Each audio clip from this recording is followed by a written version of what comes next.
Good evening, everyone. Just want to make sure that everyone can hear me. Can I get a couple of just some confirmations in the message in the chat so I know that I'm not speaking into the void? All right, I am getting a lot of yeses. Wonderful. Thank you so much. Um, Good evening, everyone, and welcome to tonight's webinar, Nobody's Fool, Why We Get Taken In and What We Can Do About It. My name is Lev Kalmans. I'm the Assistant Manager of Adult Services at the Northbrook Public Library. And this evening's program is a collaboration between the Northbrook and Glenview Public Libraries and the League of Women Voters Mis- and Disinformation Task Force. And we are thrilled to have you all with us this evening for this important and timely discussion. I would also like to extend a special thank you to the 77 partnering Illinois libraries for helping us spread this crucial message across the state. Before we get started, a couple of housekeeping items to help us better know how many people are tuning in this evening. I'm going to send a poll out that will appear on your screen, so please go ahead and select the appropriate option for that. One moment.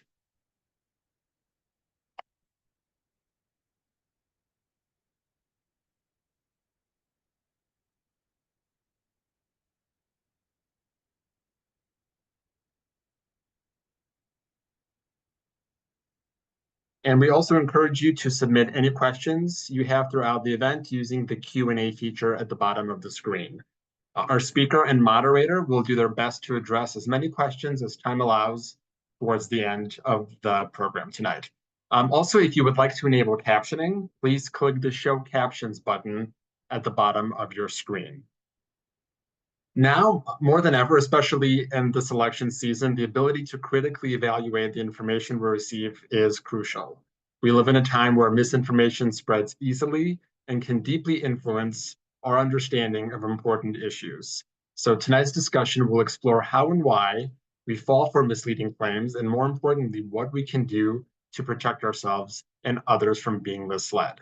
I also want to remind everyone that your public library is here to help. We are committed to providing you with access to accurate, reliable information, and we encourage you to reach out if you ever need assistance navigating the vast amounts of material available. So now I would like to introduce Ann Sullivan, co-chair of the League of Women Voters of Illinois Mis- and Disinformation Task Force. Ann has been deeply involved in the League's efforts to combat the spread of misinformation, and she will introduce tonight's speaker. So please welcome Ann Sullivan. Thank you so much, Lev. We are very grateful to Lev and Ryan and the Northbrook and Glenview libraries for hosting this program and getting the word out to libraries throughout Illinois. We have people joining us from all over the state, and we're very excited to learn more about how we get fooled by false information from our guest speaker, Dr. Simons. Before we begin, I just wanted to give you a little bit of information about our Mis- and Disinformation Task Force and the work of the League of Women Voters during this critical election season. The League of Women Voters of Illinois is a nonpartisan political organization that encourages informed and active participation in government, works to increase the understanding of major public policy issues, and influences public policy through education and advocacy. Our task force was launched just over a year ago to educate the public about mis- and disinformation and what to do to stop the spread. Our website is www.lwvil.org/misdis-info, and I'm going to put that in the chat. There you can find a variety of resources to learn about and take action when you see mis- and disinformation, and I'll briefly highlight just a couple.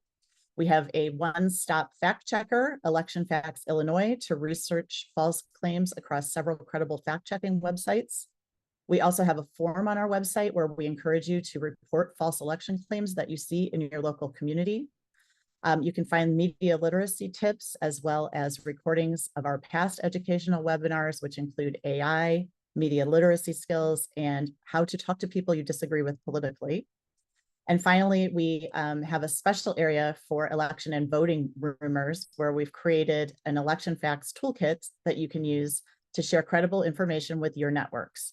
When you click on the election toolkit, you'll find a video presentation by the Chief Information Officer of the Illinois State Board of Elections, who told us how Illinois is working to ensure that the election is secure. You'll also find 20 carefully researched election facts in the form of Facebook media posts that you can click on and share on your own Facebook page. And please don't hesitate to contact our task force with any questions or suggestions, and I'll also put our email in the chat for you. And without further ado, I am thrilled to introduce our speaker, Professor Daniel Simons. Following his presentation, my co-chair, Barbara Lymans, will ask him a series of questions. Feel free to send your questions in the Q&A, and as Lev said, we will get to as many as we can. So now let me introduce Dr. Simons. He is a professor of psychology at the University of Illinois, where he heads the Visual Cognition Laboratory. In addition to his position in the Department of Psychology, he has courtesy appointments in the Charles H. Sandage Department of Advertising and the Gies College of Business. His research explores the limits of awareness and memory, the reasons why we often are unaware of those limits, and the implications of such limits on our personal and professional lives. Dr. Simons received his BA from Carleton College and his PhD in experimental psychology from Cornell University. He spent 5 years on the faculty at Harvard University before moving to Illinois in 2002.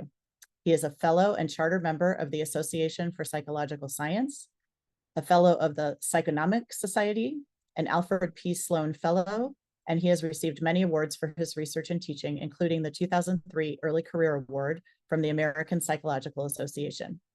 He and his co-author, Christopher Chabris, received the 2004 IG Nobel Award, given for research that first makes you laugh and then makes you think.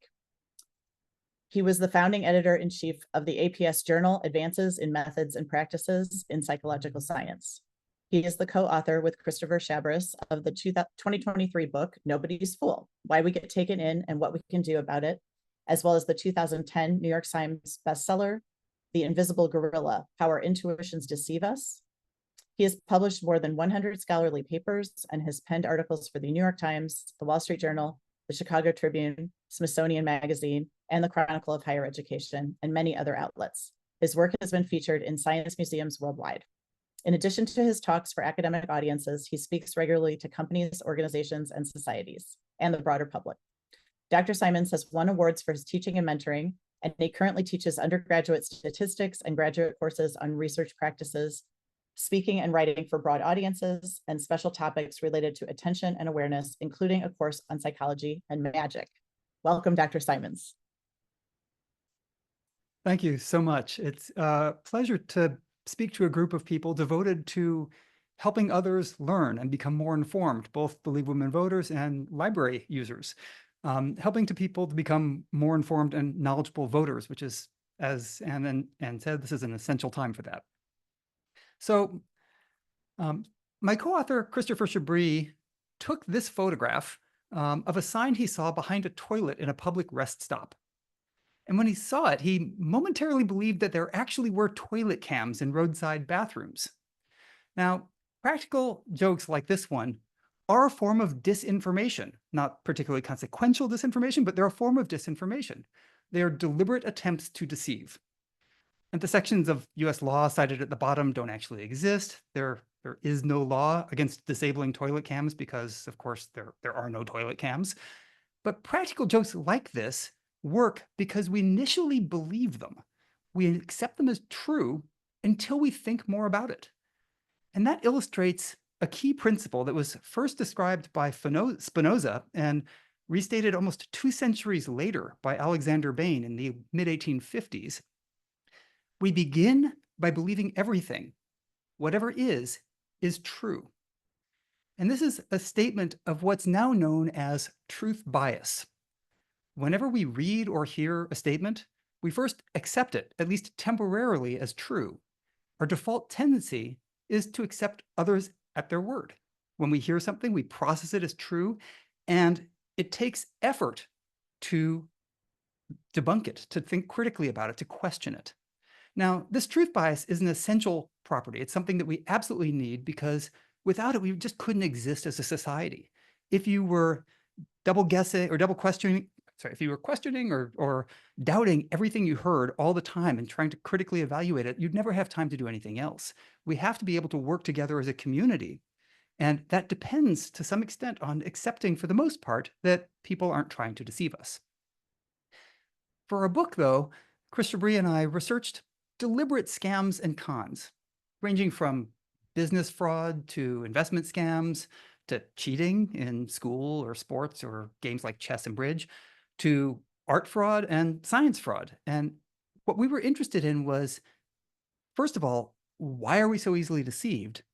And second of all, how come we haven't learned from all of the extensive media coverage, from movies, from podcasts about cons and scams? They're endlessly entertaining, but we just don't seem to learn from them in the way that we would hope we would.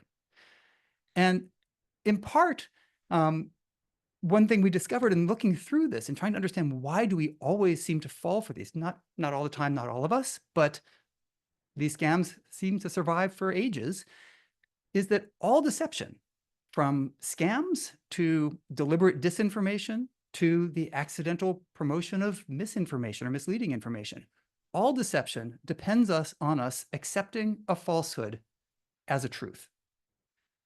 In the case of a practical joke like the toilet camera, we eventually realize it's false, and typically pretty quickly, but that only happens with additional effort and thought. Accepting the truth of what we see and hear comes first and is the default.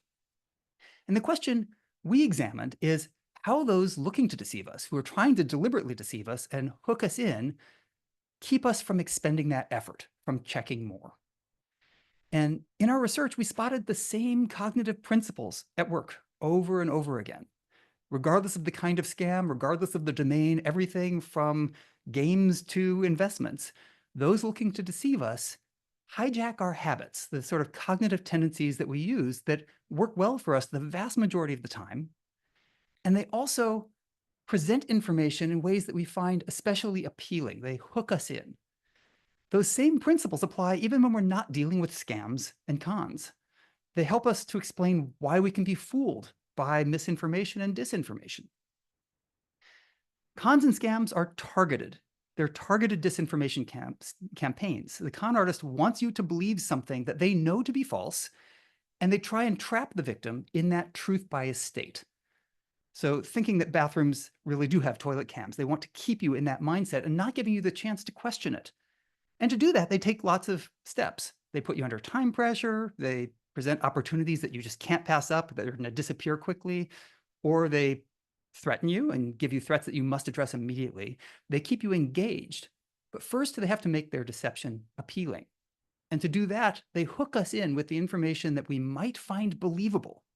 And then they're able to hijack those cognitive tendencies so we don't ever ask ourselves, is that really true? Take the case of a particularly interesting con. A bank manager in France who withdrew 350,000 euros from her cash from her accounts at her own bank, threw it in a duffel bag, took it to a cafe and handed it over to someone she'd never met in the bathroom stall. Now you might think, okay, this is just kind of a stupid criminal sort of thing. Stealing from your own bank is about the dumbest way to do it because of course you're going to get caught, and of course banks have records. But she did it not because she was trying to steal the money. She was being conned. And in fact, I would argue that under the right circumstances, you probably would have done exactly the same thing that she did. All of us would have. She was conned by one of the greatest con artists that you've probably never heard of. He's a French-Israeli con artist named Gilbert Chikli. And if you're interested in learning more about this, I really recommend Evan Ratliff's podcast Persona, The French Deception. It's wonderful. Chikli is the inventor of what's now known as the president scam, and you'll soon see why. So how did he pull off this con to get 350,000 euros in cash from a bank manager? Well, the con starts with a call to the bank manager from the president of the entire banking system. And this is somebody that the bank manager maybe knew socially from a couple of large gatherings of the whole organization, but didn't really know him personally. So the president of the bank system calls up this bank manager and says, hey, we've been working with federal investigators who believe that our banking system is being used to support accounts that fund terrorism. So they think that your bank in particular might have a couple of accounts that are tied to terrorists. So I've been working with these investigators, and I want you to give them all of the help you can. So you're going to get a call from Paul in a few minutes, and he'll tell you more. So Paul gives her a call in a few minutes and knows a lot about her already. The first thing he tells her is, okay, this is a really important investigation. You cannot talk to people at your bank because we don't know which staff members might be involved in this, and we don't want to give any hints to the terrorists who are taking advantage of your banking system. So the first thing I need you to do is go get a new phone, a phone that doesn't have your number, so that we can kind of keep this distinct from anything that's happening at your work, and we'll make sure that you're protected.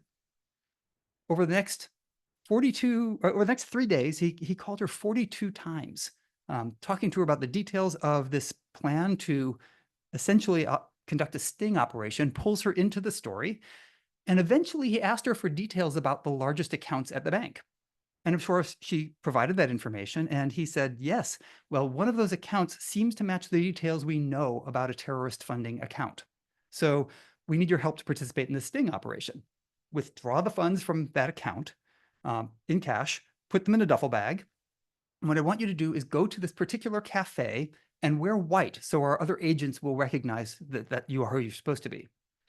I'll be on the phone with you the whole time. When you get there, and I will tell you, once the agent has spotted you, I will tell you to go into a bathroom and lock yourself into a stall. And then another agent will come, knock at the door, and give you the password. And here's the password. The agent was then going to take the bags and go to the headquarters to mark the bills, and then would return them to you. But we don't want to return them at the same location because that would be kind of obvious. And if they're watching, we want to make sure that they're not seeing us leave and then come back. So this other agent will take the bills to the headquarters, and we want you at that point to go across town to this other restaurant. And when you get there, sit down and cross your legs, and that'll be a signal to the agent that you're there. And then the agent will be there in about 15 minutes and will give you instructions on what to do next. So she does all of this, goes across town, sits down, crosses her legs, waits for 15 minutes, and Paul has stopped calling. Waits for 20 minutes, waits for 30 minutes, no call is coming, no agent is there. And it's at that point, even after 3 days of thinking about this, that she realizes that she's been taken. Now, this is an incredibly elaborate con. It's fit for movies. It's kind of an Ocean's 11 style con that lots of cloak and dagger, lots of moving parts. It's really complex. It requires a lot of skill. There are much dumber versions of this con that are commonplace. And you probably have received some of these emails. Gotten an email from your CEO or the head of your department or your manager that says, hey, I'm in a meeting right now. I need to process this transaction right away. Or I would need your help to go do something. Could you go get me some gift cards for our staff and then read me the numbers so that I can pass them along? And that's a dumb approach, but very effective. It's a variant of the president scam because it's a really cheap and easy one to do. All they have to do is send out a whole bunch of emails like that. And if I get an email from my department head saying, hey, can you pay this invoice? I know it's a scam because I don't pay invoices. Professors don't do that. But if it happens to reach a business manager who knows that their boss is busy all the time, they might actually be the right person to send that. And it's very efficient to send out a lot of emails like that. So in both of these cases, if you believe that email is from your department head, you'll be inclined to go along with what they ask you to do because you've accepted the truth of that initial statement. Had that bank manager not believed that the caller, the initial caller, was the bank president, they never would have fallen for it. But they accepted the truth of what they heard. And then the con artist did a great job of keeping them engaged indefinitely so they never stopped to think, wait a second, was that actually the president of the bank? Maybe I should reach out to them. They never had an opportunity because they were hooked into this story. If you don't believe that the email came from your boss, you're not going to fall for the scam. All deception depends on us accepting a falsehood as a truth. And then scammers use those cognitive tendencies against us. Let me describe a couple of those tendencies, and then we'll consider how they also contribute to the spread of information that's false more generally. But first, I want to do a brief moment of mind reading. So I'm going to show you here 6 playing cards. And what I want you to do is to pick one of those cards. So everybody should have one of those cards, pick it, get a good mental image of it. Okay, now hold it in your mind. Focus intently on that card. Which way was the character facing? What color is it? In your mind, form a really good image. And now I'm going to read your mind, and I'm going to make your card vanish. Ta-da! So here's an example of something that I study in my lab known as change blindness. It's a tendency not to notice that something is changing. Now, you might initially think, wait, how did you do that? How did he read my mind? But you have to stop for a moment and think about, could I possibly have read your mind?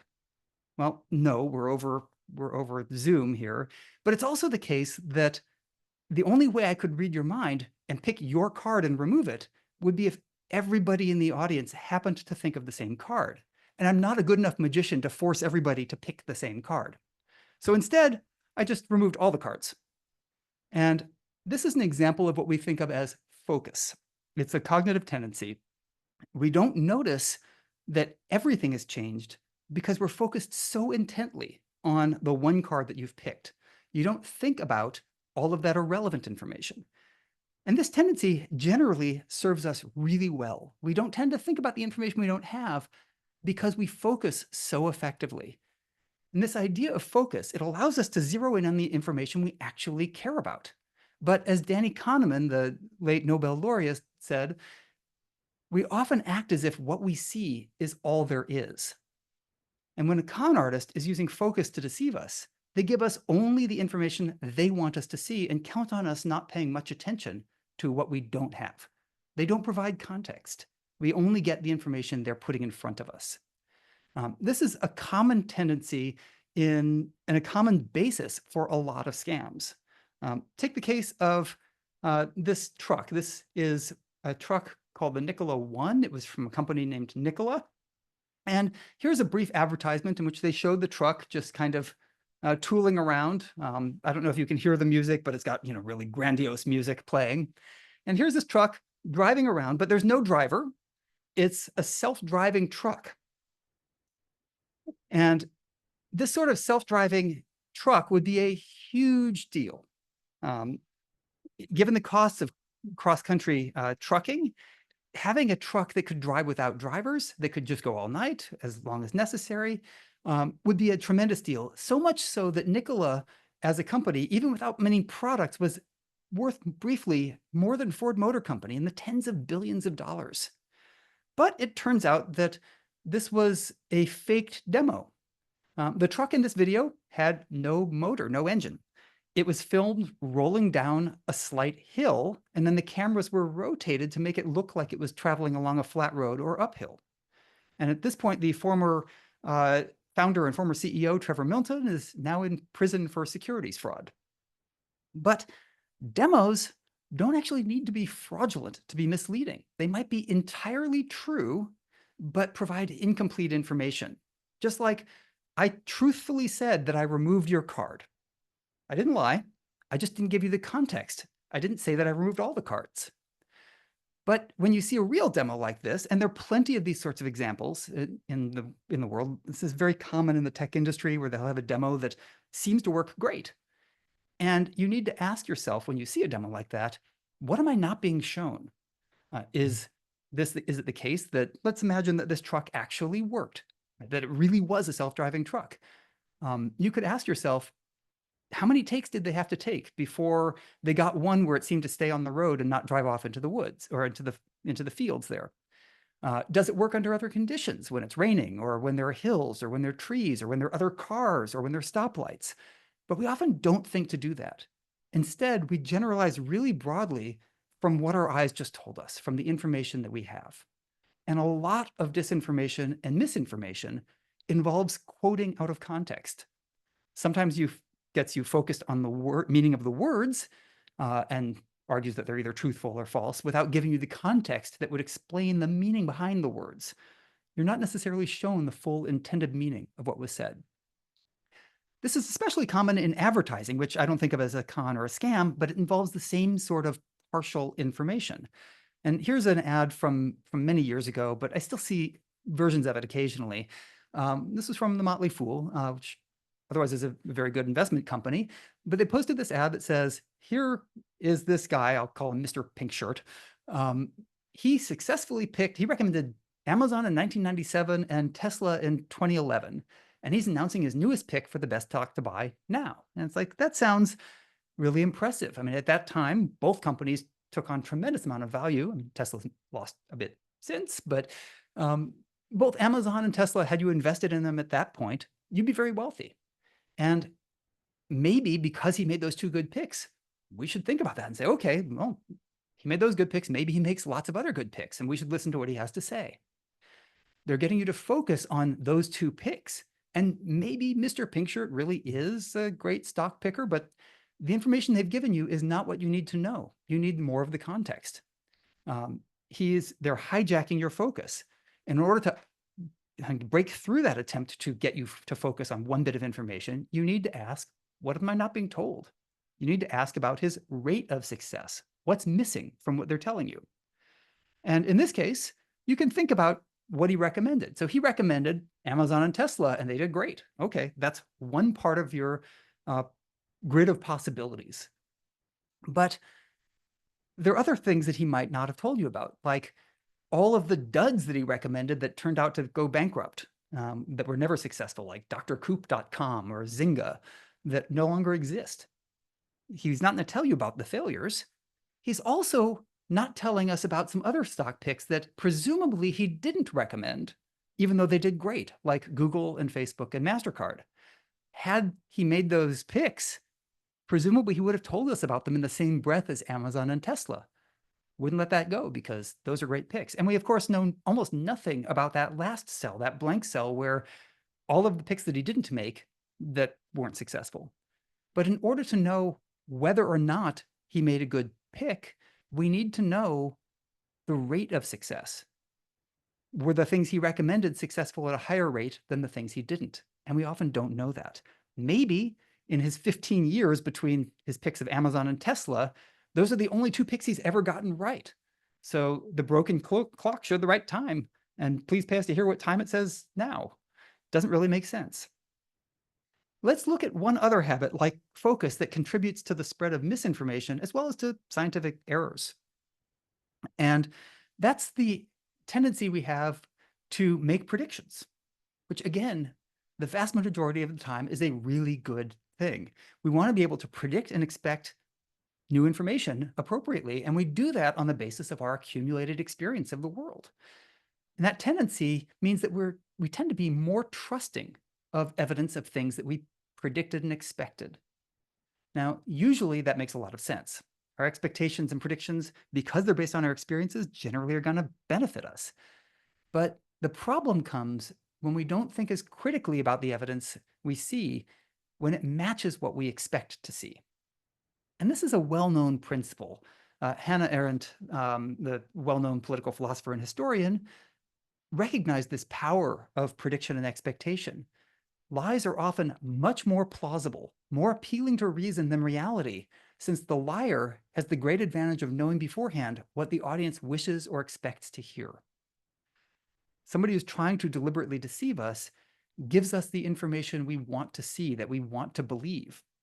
And when we get what we want, we sometimes forget to apply our critical thinking skills, our logical skills. And we have the ability to pick apart questionable claims, but we tend not to do it as much when it's something that we believe. And there's a really nice study of this. This is a study conducted back during the Obama administration in the late 2010s. That looked at how much our own ideological beliefs affect our ability to think critically. We are great at being critical generally when we disagree. If somebody says something that you don't believe, you can take it apart. You can apply your logical skills and find the holes in their argument and cut it to pieces.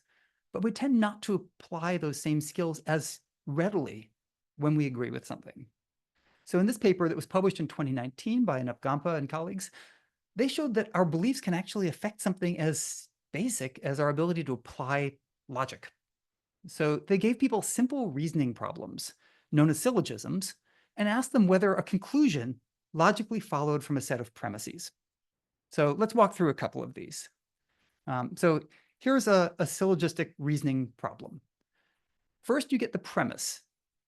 The first premise is all Marxists believe the free market is unfair. Okay, take that as a given. Now let's add another premise. Some of the president's advisors believe the free market is unfair. Recall this was during the Obama administration, and a common critique from the political opposing side was that Obama was somehow Marxist, or some of his cabinet members were. So you've got these two premises, and then you get a conclusion. And the question is, does the conclusion follow logically if you accept those premises as true? Therefore, some of the president's advisors are Marxists. So think about this for a moment, and you can probably realize that this does not follow logically from the premises, because there are lots of reasons people might believe the free market is unfair, the second premise, other than just being Marxist. So it does not follow that some of the president's advisors are Marxist. Overall, people are pretty good at these sorts of things. So across a bunch of syllogisms like this, people average about 73% correct. So pretty good. The interesting thing here is that there's a difference in how well people can tell that these problems are not logically valid, that logic does not follow, depends on their political beliefs.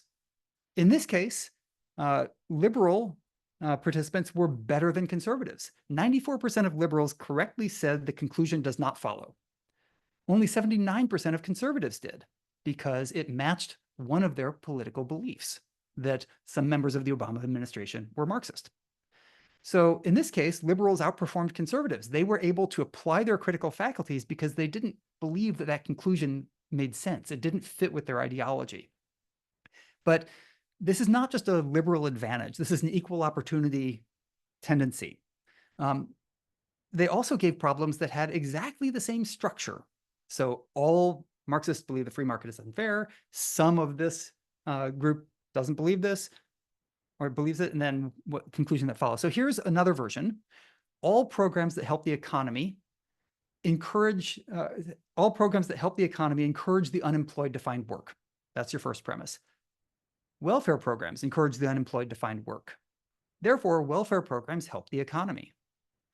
This is something that many liberals believe and many conservatives do not. So what happens in this case? Well, because the conclusion was consistent with the liberal perspective, liberals did substantially worse at judging that this was not a logical conclusion. We're great at taking apart conclusions we don't like. We're not as critical about the ones we do like. And this problem, this tendency to not think critically about what we expected, contributes to a form of misinformation in science. In fact, probably the most common kind of error in the scientific literature. An inadvertent kind of error, misinformation, not disinformation. People aren't trying to deceive by publishing mistakes. They accidentally make mistakes that misinform people.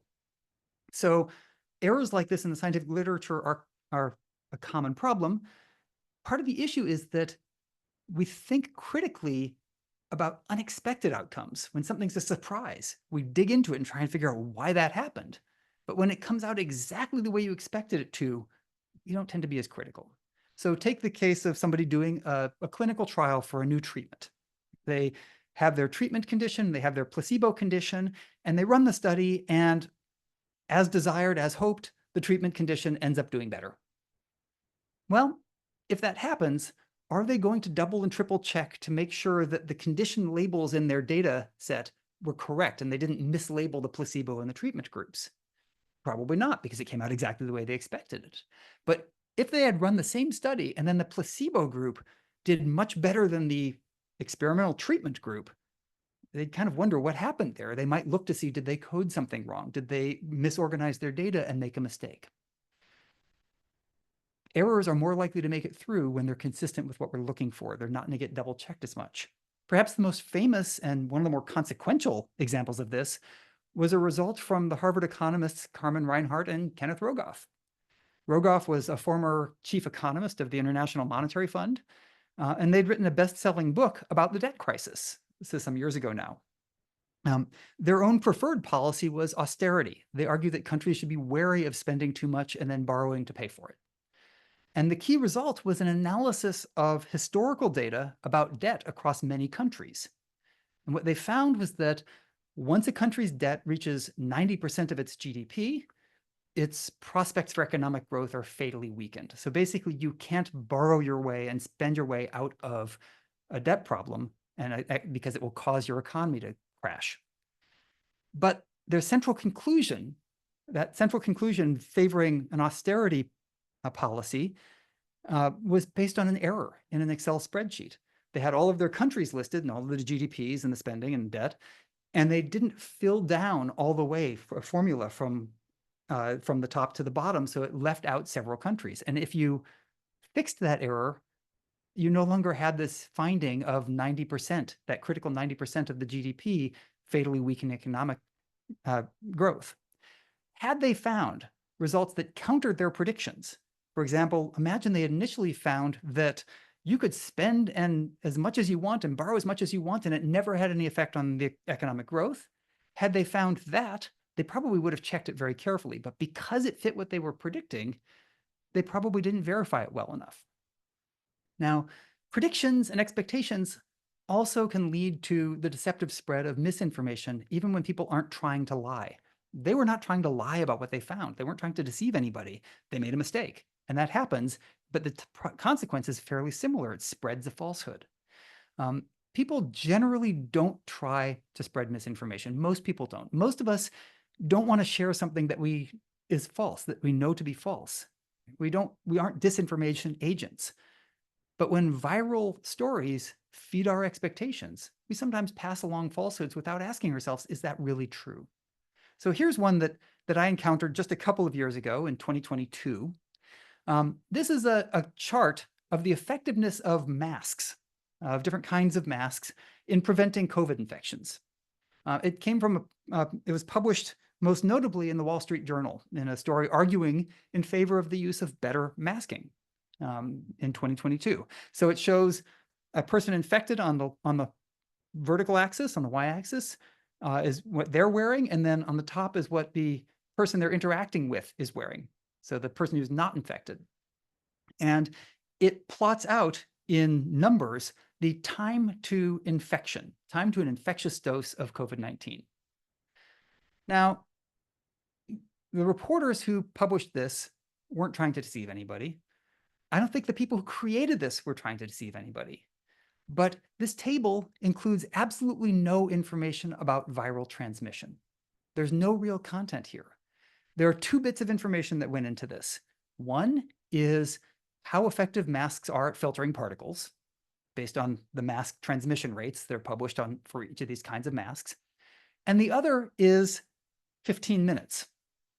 So where does 15 minutes come from when nobody's masking?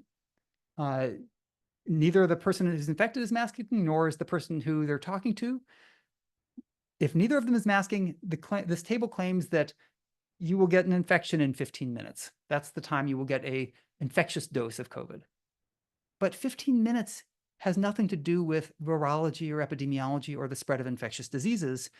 It's the number that the CDC and other organizations used as a pragmatic cutoff for contact tracing. It's not related to masking at all. It was a time that was practical because if you'd only encountered somebody for 30 seconds and the CDC tried to contact trace for everybody you encountered for 30 seconds or more during your day, you couldn't list people you encountered for 30 seconds. And they'd have too many people to contact trace anyway, and the risks would just not be worth it. So they have to set some cutoff for what we consider worth tracing. And of course, this got published a lot. This whole 15-minute standard got published, and school districts, for example, did things like made everybody change seats every 14 minutes to avoid hitting that 15-minute mark, which, if anything, probably increased the spread. 15 minutes is nothing to do with virology, and a little thought will tell you that we know this can't make any sense. All of the other numbers in this table, this 25 hours if you have a well-fitted N95 and so does the other person, that's just a multiplication of the mask filtering by 15 minutes in a fancy way. It doesn't actually show anything. And we can tell it doesn't make any sense by asking a couple more questions, like, what are factors that affect viral load and transmission? Things like somebody yelling or singing right next to you, proximity matters, ventilation in the room matters. There are lots of factors that affect whether or not a virus will be transmitted. And you can't just say that it's a time to infection based only on the mask and nothing else. So this infographic cites what looks like a pretty credible source. It's the ACGIH Pandemic Response Task Force. So Chris and I did a little digging into this. And the ACGIH is a group that promotes industrial hygiene. So they specialize in things like contaminants in the air, asbestos, the consequences of asbestos, particulates in the air. And they do study things like the effects of different kinds of protective gear against those sorts of risk factors. But they're not virologists or infectious disease experts or epidemiologists. Their pandemic response task force is 3 volunteer industrial hygienists with no background in any of those areas. Their primary task was making infographics, and they succeeded. This was shared by millions of people, including some of my colleagues who are experts in statistics and research methods, who could easily have spotted the problems, but it fit with their expectation that better masks are more effective, which is true. In this case, it might have saved lives if people believed it, but that could also backfire if people realized there was actually no information there. And that's a big problem. The ends of getting people to mask more effectively would not justify the means of using misinformation to persuade, because spreading misinformation, even if it's well-intentioned, causes bigger problems, and I'll get to that shortly. So we tend not to question so much when something matches our expectations and predictions, but we maybe should be questioning more under those conditions, or at least take steps to prevent these kinds of errors. So although deception and disinformation are age-old problems, they're amplified in the current media environment. The proliferation of news sources and the use of social media make it easy to find people who have beliefs that are consistent with yours, and that amplifies the inadvertent spread of information, especially misinformation. And there are a lot of factors that amplify the spread of misleading information in our current world, but one of the key ones is familiarity. And this is well understood by con artists. So if you've heard of the grandparent scam or romance scams, a lot of the setup for those scams is making you think that you know the person, making the victim think they know the con artist. Romance scams can take months to establish, and the scammers might be working their scam on many, many people at the same time. But they build up this relationship, typically online, and you never actually meet the person, but you become more and more familiar with them and you think you know them. There's a reason advertising uses celebrity endorsements. We feel like we know celebrities because we see them in movies, even though we really don't know what they're like. Now, again, familiarity, just like focus, is usually a good cue for us. Most of the time, people we're familiar with that we know as friends or family, we know how to read them. We know whether they're going to mislead us. And if there's somebody who's constantly lying to us, we probably are not going to be friends with them for very long. But in the modern era, we have a lot of people who we think of as friends who we might not know at all. All we know is that they tend to spout the same kinds of information that we believe.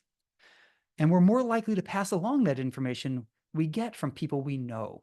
We treat familiarity as an indicator of accuracy, mostly for good reasons, but sometimes that can really cause problems. Just like with this masking table, if it comes to you from somebody you know and trust, even if you don't know them personally, you're more likely to pass it along. That's how we come to believe these sorts of falsehoods really readily. We also come to believe falsehoods are true simply through repetition. If a bunch of people share that masking infographic, that might make us even more likely to believe it. Aldous Huxley, dystopian author, Brave New World, said 62,400 repetitions make one truth. And I personally think he was probably off by about 61,399. Just repeating a little bit makes a difference. But familiarity of the content and the source amplify misinformation. And if you see something a lot, and if you hear about it from people who are familiar to you, you'll be less likely to challenge it, and you'll be more likely to pass it along. You'll be more likely to trust that it's true and not engage in the critical thinking that you need to question it, to question the context. One of the key reasons misinformation and disinformation are such an issue is that they undermine our ability to trust when we should trust, and they lead us to trust when we shouldn't trust. A key goal of disinformation campaigns, those active state agents trying to get people to believe things that are not true, is not just about getting us to buy what they're selling. It's about undermining the idea of objectivity and facts altogether. Disinformation, the more that gets out there, the more misinformation that gets spread, the less confident we can be in the information we're seeing, And it undermines those institutions, the very institutions we care about getting correct. That's one reason why sources like the library and the League of Women Voters are so important, because they are vetted, carefully fact-checked information. But many of the sources that we encounter in our daily lives are not. Timothy Snyder, the Yale historian and author of the great short book on tyranny, which is kind of a must-read, especially these days, argues that part of the goal of disinformation campaigns is to spread chaos and uncertainty, make people distrust institutions that report on facts and then exploit that confusion, create a post-truth world. Post-truth was named the word of the year in 2016 by the Oxford Dictionaries, and it's defined as relating to or denoting circumstances in which objective facts are less influential in shaping public opinion than appeals to emotion and personal belief. Again, this is not a new idea. The idea that systematic disinformation causes us to reject objective evidence can be traced back to another writer of dystopian books, George Orwell, writing in his book 1984, said, "Reality exists in the human mind and nowhere else." And we're seeing that increasingly in every domain, from the idea of a reality-based community versus a not reality-based community to alternative facts. We're also seeing similar sorts of claims in the sciences. So here's an article from The New Yorker from about 14 years ago from Jonah Lehrer titled "The Truth Wears Off." And this was a story about the idea that objective scientific evidence, the things we're actually trying to study, it's not that we just fail to find them again, it's that the actual objective truth goes away. Perhaps not so ironically, Jonah Lehrer had his best-selling book retracted by his publisher for extensively plagiarizing and distorting the results of published research and for making up Bob Dylan quotes. So he was essentially spreading disinformation, which can have the consequence of having the truth wear off. Extreme polarization we see now reflects this. We as media consumers largely insulate ourselves from counter-evidence. We assume that what we hear is true, which is a natural tendency, and we need to do that. But that also means we will unwittingly contribute to the spread of misinformation ourselves, and sometimes of disinformation.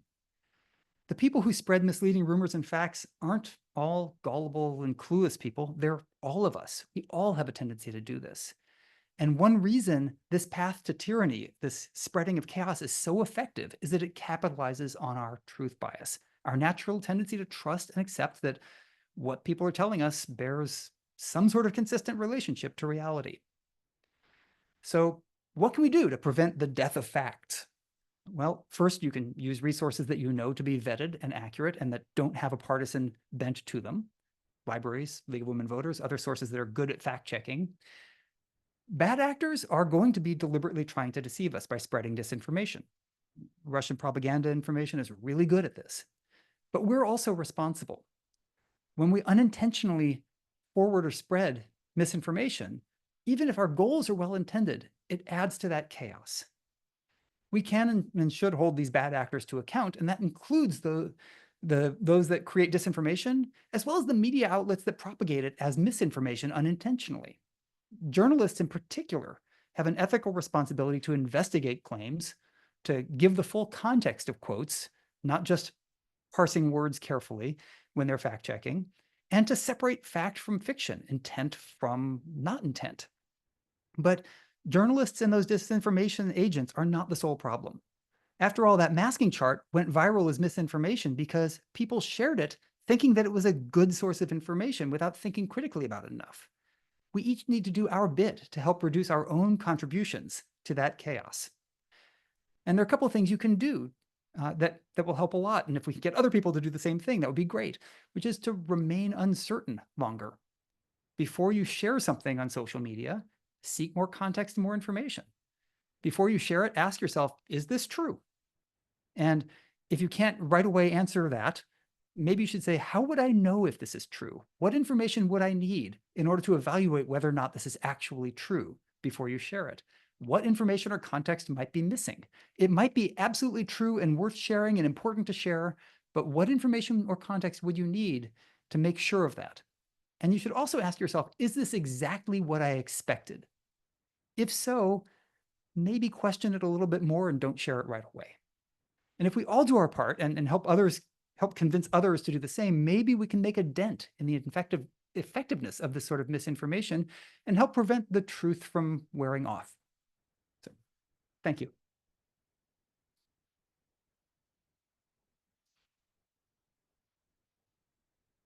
You're muted, Barb. Oh, the Zoom blunder. I was muted. Thank you so much. That is just fascinating. And we so appreciate your time here. Yeah.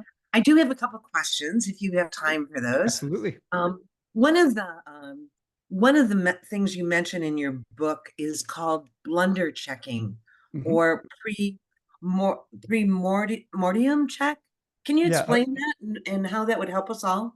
Yeah, absolutely. So we all know the idea of a postmortem, right? Something fails and then you try and explain what happened. You try and dig into the reasons why something failed so that you can correct it for the future. So that's conducting a postmortem, and after the fact mortem. But a pre-mortem, the idea of a pre-mortem is thinking about the ways something might go wrong in advance. So thinking about the kinds of errors that would happen and how they might or might not be catastrophic. So we all do this all the time. Whenever we buy insurance, for example, when you buy insurance, you're anticipating what's the worst thing that could happen. And if the worst happens, how would we pay for it? Well, that's the reason for insurance. If you have a catastrophe that you couldn't possibly pay for, you want to have insurance for it. If it's something that you can pay for, like, you know, an extended warranty on a $10 toothbrush at Target, probably don't need that because you can probably afford to buy a new toothbrush if that one dies. We don't need insurance for it. But for healthcare, we do.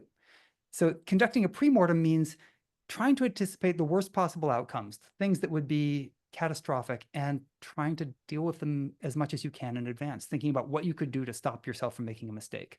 A blunder check is kind of a simpler version of that. It came from, in the context that we were writing about it, it came from the world of chess, where you're trying to think about what's the best move, and you're going deep into thinking about your strategy for what you should do, and then what your opponent will do, and then what you'll do next. And you might be thinking about a whole bunch of different possibilities. And when you do that, sometimes you're so focused on those possibilities that you miss something really obvious. So taking 1 second to say, okay, now that I've done all of that, am I doing something really dumb here?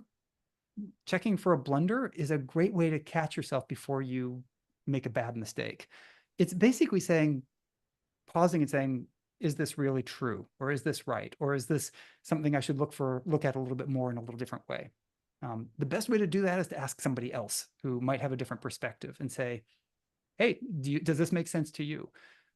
Something we saw a lot in the cons we reviewed were some elaborate cons got stopped because somebody walked in on a conversation and said, wait a second, this doesn't make any sense. That's a scam.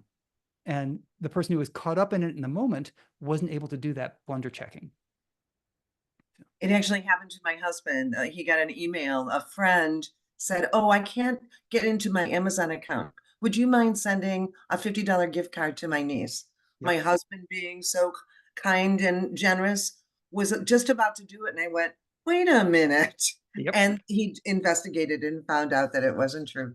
Yeah, yeah. And you should never, under any circumstances, ever buy a prepaid cash card or a gift card and read the number over to the phone to somebody you don't know, because that's always a scam. And it's a really common form of scam, unfortunately. Well, and I think sometimes when we hear things, talking it over with friends, I think was such valuable advice, because they can ask questions that you trust their opinion to ask those questions. Yeah. One other thing I found fascinating in the book was you talked about these Facebook quizzes, or the quizzes that we see on social media. And the one you talk about specifically is, what is your porn star name? Yeah. And can you talk about that a little bit? Well, there are a bunch of variants of these, but you know, the porn star name one is often something like, what's the name of the street you live on, and some other tidbit, your name of your first pet, right? Well, those are often password retrieval questions. And a lot of these sorts of things are systematically gathering those sorts of answers to, you know, what street you grew up on and what was your name of your first pet is a really common first password question. So those are often used for that sort of purpose. So be careful with giving out anything personal or anything that could be interpreted as personal in that way. I saw a funny one yesterday, not funny because somebody's going to fall for it. You know, if you could come up with a word with the number of letters in each letter of your social security number, try and form a sentence doing that. Oh Like, my well, God. that would just give somebody your social security number. But it seems like, oh, it's an intellectual puzzle. It's like, oh, the length of a word. Okay, I need a 4-letter word. And when you start thinking about it and you stop thinking about, should I be doing this? You can get yourself in trouble. Well, our time is really up. Is there any short 1, 2, 3 thing that you advise us to do going forward? I think one of the most important things we realized when writing this book was that there's an easy tendency to think that the people who fall for scams and cons are clueless or naive or gullible. And our excitement about watching movies about these sorts of things, when you watch, a con movie, it's fun because you know it's a con and you can imagine how the cloak and dagger stuff is going to work out and all the things that have to fall in the right place. But it's easy to know that they're going to fall for it because that's the whole setup. And when you're listening to a podcast about a con artist, you know that somebody's going to fall for it. But when we're the targets, you don't have that benefit of hindsight, and anybody can be conned. I received a con email the other day that's a sophisticated one that targets university professors who give talks at places. It's the conference organizer scam. So I'm giving a talk in a month, and I got an email saying the block of hotel rooms for the conference is about to be used up. Comes from an official sounding, travel agency. If you want to be able to book your room, you need to do it now. Please call. But it was completely a scam. My room had been booked for me. I recognized it as the conference organizer scam, but it's fooled some of my colleagues. And these are people who are trained scientists who are supposed to think critically about this, but it's such a natural thing to say, oh, okay, the block of rooms is going to go. But of course, the scammer, all they have to do is look at who are the speakers at this organization, where's the conference, send them an email. And they can pretend to be a travel agent and get your credit card information with no effort at all. So anybody can be targeted by a scam, not just people who are gullible or naive. It's all of us. Well, thank you so much. For those of you who've asked questions, Dr. Simons has agreed to answer some of these questions by email, and we'll make sure that we send out he said not 100, he has a few papers to grade at the U of I, but he'll answer as many as he can. So Dr. Simons, thank you so much for the valuable advice, and we will all we will be more critical of what we're looking at, and we will definitely talk it over with a friend before we send the Nigerian prince our money. Absolutely. Yeah, thank you for having me on. And Love, I'll turn it over to you for closing comments. Thank you. Thank you so much. Thank you, Barb. Thank you, Dr. Simon. So as we come to the end of tonight's program, I would like to thank everyone for joining us for this insightful and important discussion. Special thank you again to our speaker, Professor Dan Simons, for sharing his expertise, and to our moderator, Barb Lamans, for guiding the conversation. Of course, again, I would like to express our appreciation to the League of Women Voters and the 77 partnering Illinois libraries for making this event possible. Remember, your public library is always here to support you with access to reliable information and resources. Thank you again, and have a great evening. Good night.